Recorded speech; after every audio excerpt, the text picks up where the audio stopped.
সুপ্রিয় শিক্ষার্থী বন্ধুরা, আসসালামু আলাইকুম। Welcome back to today learning school. Haji Mohammad Danish বিজ্ঞান ও প্রযুক্তি বিশ্ববিদ্যালয় 2024-25 শিক্ষাবর্ষে তোমরা যারা পরীক্ষা দিয়েছো, তোমাদের দ্বিতীয় মেধা তালিকা প্রকাশ হবে। এখন তোমরা সকলেই জানো যে প্রথম মেধা তালিকায় তোমাদের ভর্তির কার্যক্রম অলরেডি শেষ হয়ে গেছে। দ্বিতীয় মেধা তালিকা কবে প্রকাশিত হবে, কতটি আসন ফাঁকা রয়েছে, এই বিষয়ে আজকের এই ভিডিওটি। তোমাদের ওয়েটিং লিস্টটিকে কমেন্ট করে জানিয়ে দিবে তোমরা একটি সাবজেক্ট পেতে পারো কিনা।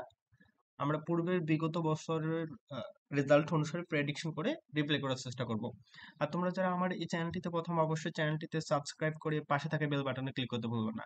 হাজী মোহাম্মদ দানিশ বিজ্ঞান প্রযুক্তি বিশ্ববিদ্যালয় 2024-25 শিক্ষাবর্ষের ভর্তির কার্যক্রম চলমান রয়েছে। প্রথম মেধা তালিকায় যারা চান্স পেয়েছে তারা অলরেডি ভর্তি সম্পন্ন করেছে।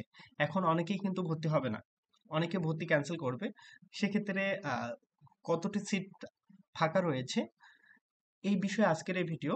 এবং দ্বিতীয় মেধা তালিকা কবে প্রকাশিত হচ্ছে, কবে নাগাদ প্রকাশিত হবে, কবে নাগাদ ভর্তি হতে হবে, এই ভিডিওটির মাধ্যমে A to Z জানানোর চেষ্টা করব। কথা না বাড়িয়ে চলুন শুরু করা যাক আজকের ভিডিওটি। আর যারা চ্যানেলটিতে প্রথম, অবশ্যই চ্যানেলটিতে সাবস্ক্রাইব করে পাশে থাকা বেল বাটনে ক্লিক করতে ভুলবেন না, কারণ বিশ্ববিদ্যালয়ে ভর্তি রিলেটেড আপডেট ভিডিও সবার আগে দেওয়ার চেষ্টা করে থাকি।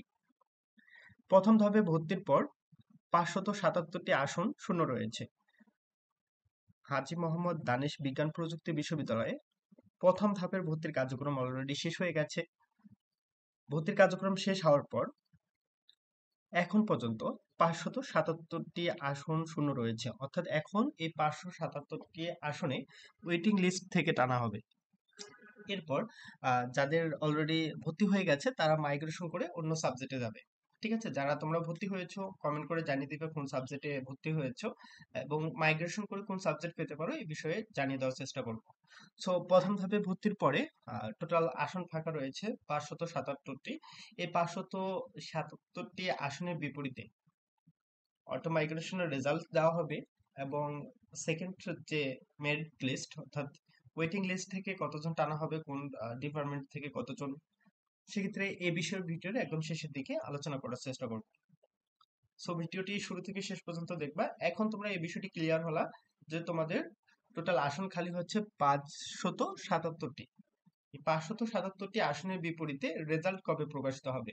দ্বিতীয় ধাপের বিষয়ভিত্তিক ফলাফল আগামী 26 মের মধ্যে প্রকাশ করা হবে, অর্থাৎ 26 তারিখের মধ্যে রেজাল্ট প্রকাশ করা হবে। আজকে 23 মে শুক্রবার, শনি রবি সোমবারের মধ্যেই, এই 3 দিনের মধ্যেই তোমরা কিন্তু তোমাদের ওয়েবসাইটে দেখতে পারবা। তোমরা যারা সাবজেক্ট, তোমাদের যাদের ওয়েটিং এর রেজাল্ট এসেছে তারা কিন্তু, তোমরা কি করবা, তোমরা যারা সাবজেক্ট চয়েস দিয়েছো তাদের রেজাল্ট দেখতে পারবা। যারা সাবজেক্ট চয়েস দেওনি তারা কিন্তু ভর্তি হতে পারবে না। দ্বিতীয় ধাপের বিষয়ভিত্তিক ফলাফল আগামী 26 মের মধ্যে প্রকাশ করা হবে। তাহলে এই বিষয়টি আমরা ক্লিয়ার হলাম যে 26 তারিখের মধ্যে দ্বিতীয় ধাপের রেজাল্ট প্রকাশিত হচ্ছে। যারা ওয়েটিং লিস্টে আছো তারা অনেকে জানতে চাচ্ছ যে কবে দ্বিতীয় ধাপের রেজাল্ট প্রকাশিত হবে। সো তোমরা 26 তারিখের মধ্যে তোমাদের কিন্তু রেজাল্টটি প্রকাশিত হবে। ধারণা করা হচ্ছে রবিবার অথবা সোমবারের মধ্যে রেজাল্ট তারা ওয়েবসাইটে দিয়ে দিবে। 26 তারিখের মধ্যে রেজাল্টটি প্রকাশিত হওয়ার পরে যারা তোমরা ওয়েটিং লিস্ট থেকে চান্স পাওয়া তাদের কি করতে হবে, তাদের চূড়ান্ত ভর্তি নেওয়া হবে আগামী 28 থেকে 29 মে। অর্থাৎ ডেট গুলো কিন্তু ফিক্সড করে দেওয়া হয়েছে, এই ডেট পিছানোর কোনো যৌক্তিকতা দেখি না। সেক্ষেত্রে 28 থেকে 29 মের মধ্যে তোমাদের দ্বিতীয় মেরিট লিস্টে যারা চান্স পাবা তাদের ভর্তির কার্যক্রম সম্পূর্ণ হবে।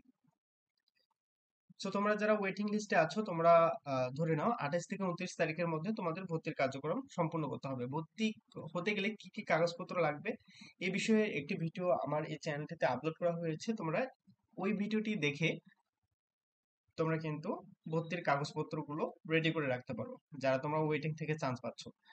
আর এই ভিডিওর কমেন্ট সেকশনে ভিডিও লিঙ্কটি দিয়ে দেওয়া হবে, তোমরা কমেন্ট সেকশনের লিংকে ক্লিক করে তোমরা ভিডিওটি দেখে নিবে কি কি কাগজপত্র লাগবে।